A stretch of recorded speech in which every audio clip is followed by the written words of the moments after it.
There are a couple of skeptical questions that people sometimes ask, and let me try to address them. One is the question of efficacy. As you know, there have been a lot of doubts about whether aid works, whether development works. Bill Easterly has raised a lot of these concerns, more recently Dembi Samoyo, a Zambian economist, and I have to say these are legitimate questions. I think that it probably is true that the development community, humanitarian community, is oversold how easy it is to help people. And helping people truly is harder than it looks. In southern Sudan, which I just came back from, there is a real problem with breeding dependency. Before that, I was in Zimbabwe. I saw, for example, water projects from one of the major NGOs, American NGOs, and it, was a well, a borehole that had been dug. Worked fine initially, and then a part broke. There wasn't a system to keep it repaired, and so that investment was lost. The borehole wasn't working. The well wasn't working. You see an awful lot. Anybody who's traveled has seen a lot of projects that have gone awry. The other side of it is that anybody who's traveled has seen a lot of projects that have really gone unbelievably well. The Beatrices. And there are a lot of them too. And I think we're getting better at figuring out what kinds of projects work. They involve local ownership, they involve listening to people, grassroots efforts, I think often health, education, empowerment efforts often have a better record than some other kinds of interventions. In the case of education, for example, partly because there are more people who are spending time at the grassroots, partly because we are doing more listening, because there's more rigorous work being done by development economists. I think we're learning that it's often things we don't think of, like deworming kids that'll get them into school cheaply. We don't think about deworming because kids at new school don't have worms. We hope. In most of the world, kids in school do have worms, and they mean you're more malnourished because food is going to the worms, not to you. You're more anemic, you're more prone to be sick, and you miss a lot more school.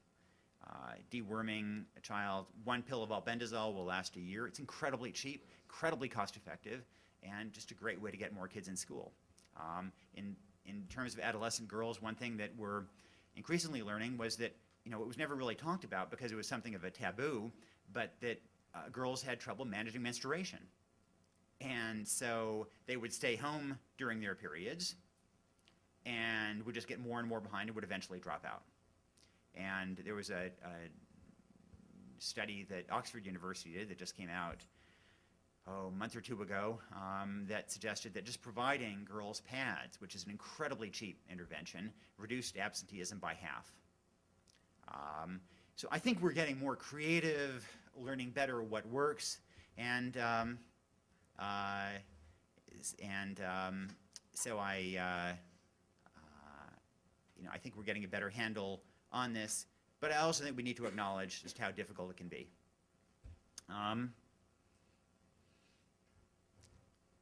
Another question that people often have is effectively, isn't this incredibly depressing, this world of trafficking, poverty?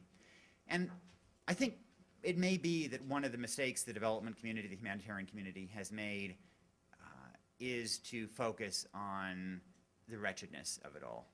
That the emblematic picture of a poor country is some poor, starving child with flies in the eyes or something. And that, I think that there is a real problem that this kind of thing turns people off, and that it's important not to cover up those very real needs, but also to emphasize that there is a real inspiring side to this as well.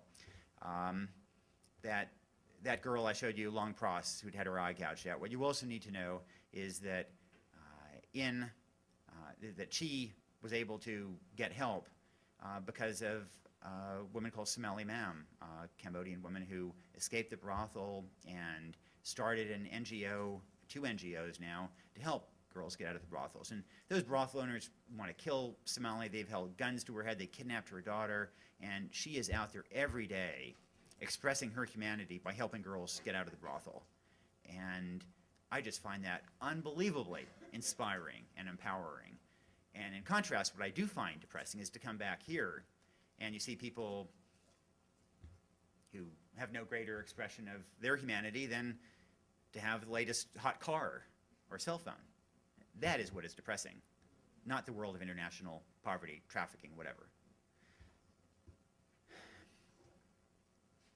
And a final question is the one of why should I care?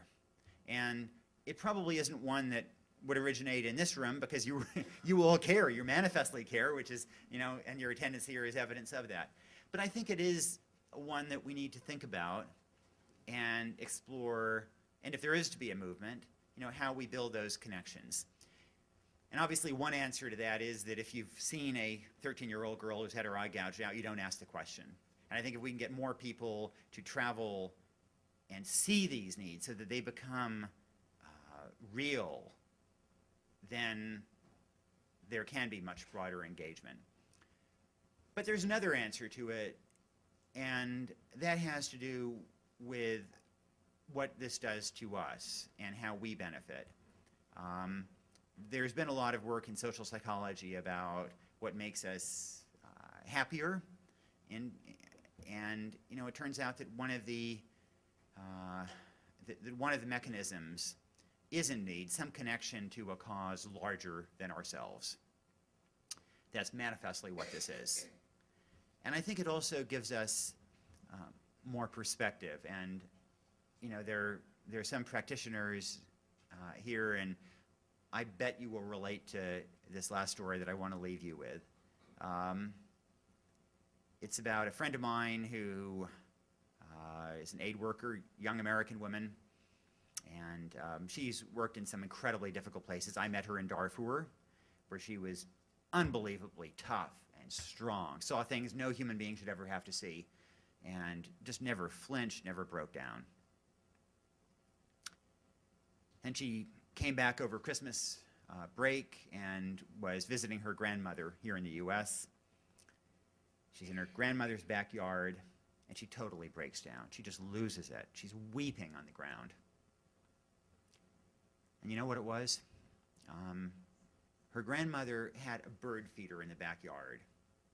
And my friend thought about how she had just come from a place where people were throwing babies onto bonfires because of the color of their skin and the tribe they belonged to. And how she had had the unbelievable good luck to be born in a country where we take security essentially for granted, and where we also have the extra resources so we can not only feed and clothe and house ourselves, but also help make sure that wild birds get through the winter okay.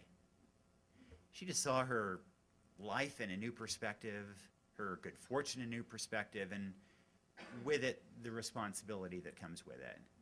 And at the end of the day, for all of us, in a sense, we have won the lottery of life, and the question becomes how we then go about discharging that responsibility. So I hope you will join this movement, gain a new perspective, become happier in doing it, and help change the world. Thanks so much.